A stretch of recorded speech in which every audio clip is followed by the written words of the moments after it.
Last episode में हमने देखा था कैसे ली ने पेंग हाउ से बोला था कि तुम्हें एक मर्डर करना पड़ेगा। ये सुनकर तो पेंग हाउ के होश उड़ जाते हैं और वो अपने घर आकर सबसे पहले तो बात लेता है और सोचने लगता है मुझे ये काम करना ही पड़ेगा। मैं इतने सालों की ट्रेनिंग इसी के लिए तो ले रहा हूँ। मिस्टर ली ने मेरी जान बचाई है और अब ये मेरा फर्ज बनता है कि जो मिस्टर ली बोलेंगे मैं वो काम करूंगा। मैं मिस्टर ली का जीता जागता वेपन हूँ। बात लेने के बाद पेंग हाउ अपने बेडरूम में आता है और अपने बेड के नीचे से एक बैग निकालता है। उस बैग के अंदर एक डैगर निकलता है और उस डैगर को अपने हाथ में लेकर कहता है ये डैगर मेरे लिए काफी है। फिर अपने फैमिली की फोटो की तरफ देखकर बोलता है आप सबको चिंता करने की जरूरत नहीं है, मैं एक अच्छी लाइफ जी रहा हूँ। और ये कहने के साथ ही पेंग अपने रूम से चला जाता है। अब सीन शिफ्ट होता है और हमें इटर्नल क्लब का हाउस दिखाया जाता है। लाइब्रेरी में ली बैठा होता है। तभी पेंग हाउ आकर बोलता है सर मैं यहाँ पर आ गया। इस पर ली कहता है बहुत अच्छे, तुम्हारा कंडीशन बहुत अच्छा लग रहा है। ये सुनकर पेंग हाउ सीरियस होकर जवाब देता है यस सर, मेरा हेल्थ और मेरा हाल दोनों अच्छा है, एकदम बहुत ही बढ़िया। और ये सीन यहीं पर शिफ्ट होता है। उसके बाद हमें एक चांद दिखाया जाता है और फिर एक होटल दिखाया जाता है जिसके अंदर ली चाय पी रहा होता है। उसी के सामने पेंग हाउ भी बैठा हुआ होता है।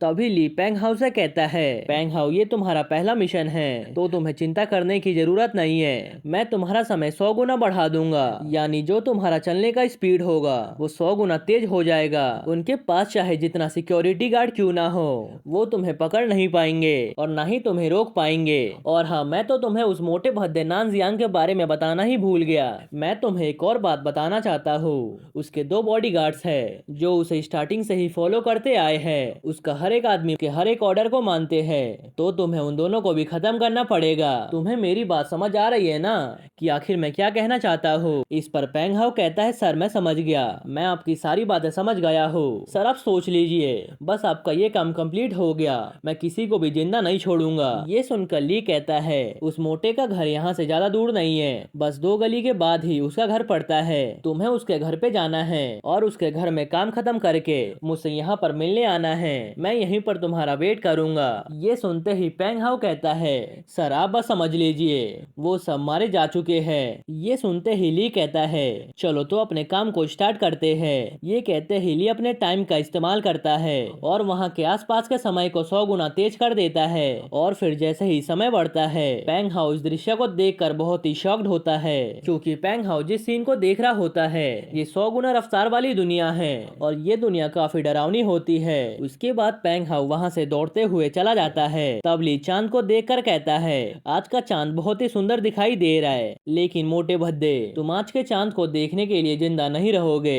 और ये सीन यहीं पर शिफ्ट होता है और हमें मोटे को मेंशन में दिखाया जाता है जहां पर 2 सिक्योरिटी गार्ड आपस में बात कर रहे होते हैं। पहला गार्ड बोलता है अबे तूने तो अपना पूरा पैसा सट्टे में गवा दिया। जिस पर दूसरा गार्ड कहता है हाँ यार क्या बताऊं, मैं तो बस थोड़ा सा कार्ड खेलने गया था लेकिन मैं अपने पूरे पैसे हार गया, आखिर अब मैं क्या करूंगा। तब पहला गार्ड कहता है मैंने तुझे पहले ही बोला था ये सब मत खेल, लेकिन तू तो मेरी बात ही नहीं मानता। वो दोनों गार्ड बात कर रहे होते हैं लेकिन तभी दूसरे गार्ड को कुछ महसूस होता है जैसे कि बगल से अभी कोई गुजरा हो।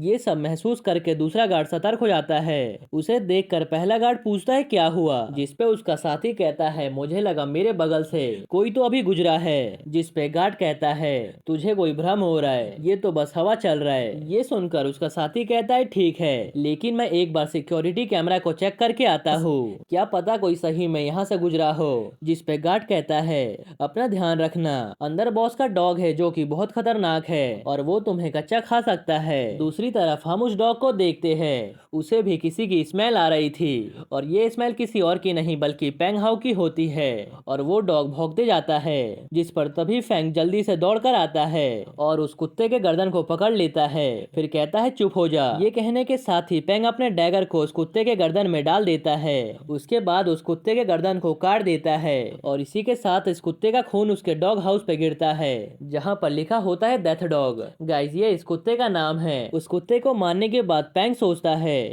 अरे वाह, मेरी स्पीड बढ़ जाने के कारण मेरी शक्तियां बढ़ चुकी है और मेरा कोई भी अब मुकाबला नहीं कर सकता है। मेरा मिशन भी अभी बहुत आसान हो गया है। सच में ये मिशन कितना इजी है। उसके बाद हमें मैंसन के अंदर का सीन दिखाया जाता है जहाँ पर दो बॉडीगार्ड्स होते हैं। गाइस, ये दोनों बॉडीगार्ड्स वही बॉडीगार्ड्स होते हैं इसे ली ने मारने को बोला होता है। तभी पहला बॉडीगार्ड दूसरे बॉडीगार्ड से कहता है, भाई तेरे पास क्या सिगरेट है? इस पर दूसरा बॉडीगार्ड कहता है, हाँ है तो, लेकिन सिर्फ एक ही पैकेट बचा हुआ है और अगर तुम ऐसे सिगरेट पियोगे तो तुम्हें कैंसर हो जाएगा।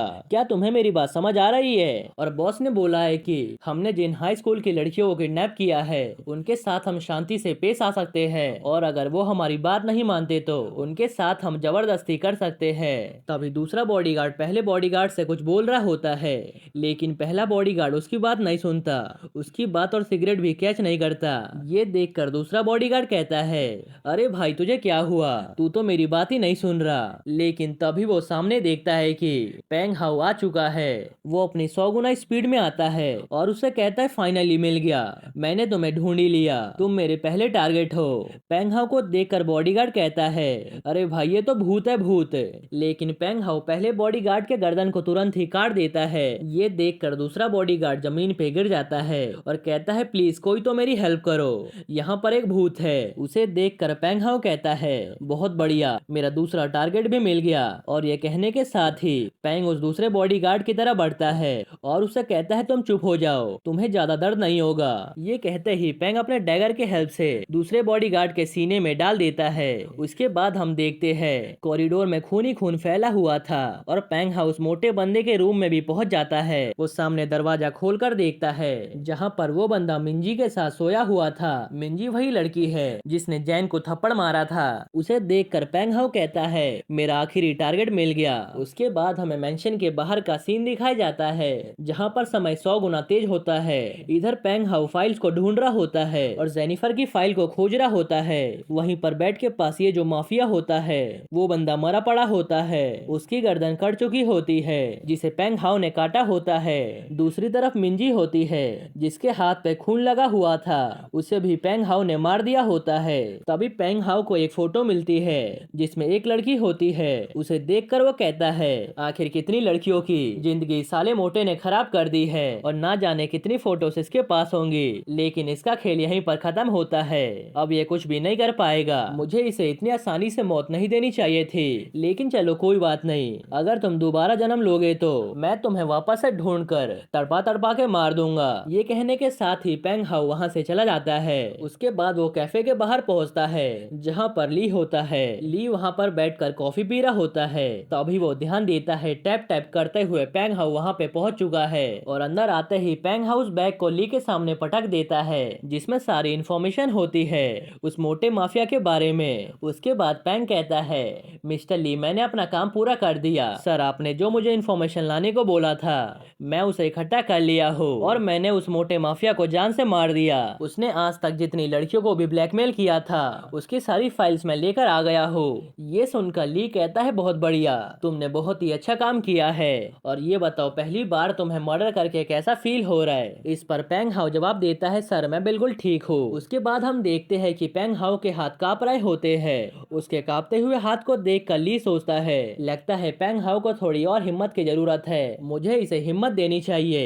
ये सोचते ही ली पेंग हाउ से कहता है, पेंग हाउ तुम्हें इतना गिल्टी फील करने की जरूरत नहीं है। एक्चुअली जिन लोगों को तुमने मारा है वो लोग अच्छे इंसान बिल्कुल भी नहीं थे। उन्होंने ऐसे बहुत काम किए हैं जिनकी सजा उन्हें अदालत नहीं दे पाई और वो सब बच गए और उन सब के सजा के बदले में जो तुमने किया है वो बिल्कुल भी गलत नहीं था। आखिर एक ना एक दिन उन्हें ऐसी सजा मिलनी ही थी तो क्यों ना अभी मिल जाए। इसीलिए एक बार सोचो, उन लोगों की मौत इस दुनिया के लिए बिल्कुल भी खराब नहीं थी, बल्कि मौत उनके लिए अच्छी चीज है। तुम समझ गए ना आखिर मैं क्या कहने का ट्राई कर रहा हूँ? ये सुनते ही पेंग बहुत सोच में पड़ जाता है। तब ली उससे कहता है, तुम सुनो मेरी बात, तुम्हें इतना सोचने की जरूरत नहीं है, कुछ दिनों की छुट्टी ले लो और आराम करो। जब तुम आराम करके आओगे एक अच्छा सा इनाम दूंगा तुम्हारे इस काम के लिए। ली की बात सुनकर पेंग हाउ मोटिवेट हो जाता है, फिर सोचने लगता है, मैं आपकी बात अब समझ गया हूँ। उन सब की मौत इतनी भी खराब नहीं थी, बल्कि उस मोटे माफिया ने जिन लोगों को परेशान किया था आज उनकी आत्मा को मुक्ति मिल गई होगी और वो सब फ्री हो गए होंगे इस दुनिया के लिए, और ये एक बहुत ही अच्छी बात है। ये सोचने के साथ ही पेंग ली के साथ चला जाता है और फिर इसी के साथ सीन शिफ्ट होता है। अब हमें अगले दिन का सीन दिखाया जाता है जहां पर हमें टनल क्लब का बेस देखते हैं, जहां पर इंस्ट्रक्टर जैंग एक पंचिंग बैग पर पंच कर रहे होते हैं। फिर तभी वहां पर पेंग हाउ आ जाता है और कहता है, ब्रदर जैंग, मैं आपसे एक बार और फाइट करना चाहता हूँ। ये बात पेंग हाउ बहुत ही कॉन्फिडेंट के साथ बोल रहा था क्योंकि पेंग हाउ ने अपने डर को ओवरकम कर लिया होता है, यानी कि अपने डर पर पेंग ने विजय पाली होती है। ये सुनते ही इंस्ट्रक्टर जैंग कहता है, हाँ देखो, मैं यहाँ पर सोच रहा था कि तुम्हें आराम करने के लिए और कितने दिन लगेंगे और तुम थोड़ी और मस्ती करोगे, लेकिन देखो तुम तो यहाँ पर मुझसे फाइट करने के लिए आ गए हो। ये सुनकर पेंग हाउ कहता है, अरे ऐसा नहीं है, मैंने सोचा कि अगर मेरी हड्डियां टूट जाएंगी और आप मुझे मारकर मेरी हड्डी तोड़ देंगे तो मेरी हड्डी तो जुड़ सकती है, लेकिन अगर मेरे टैलेंट में और मेरे फाइटिंग स्किल में जंग लग गया तो मेरी पूरी मेहनत खराब हो जाएगी और उसे ठीक करने में मुझे बहुत दिन लग जाएंगे।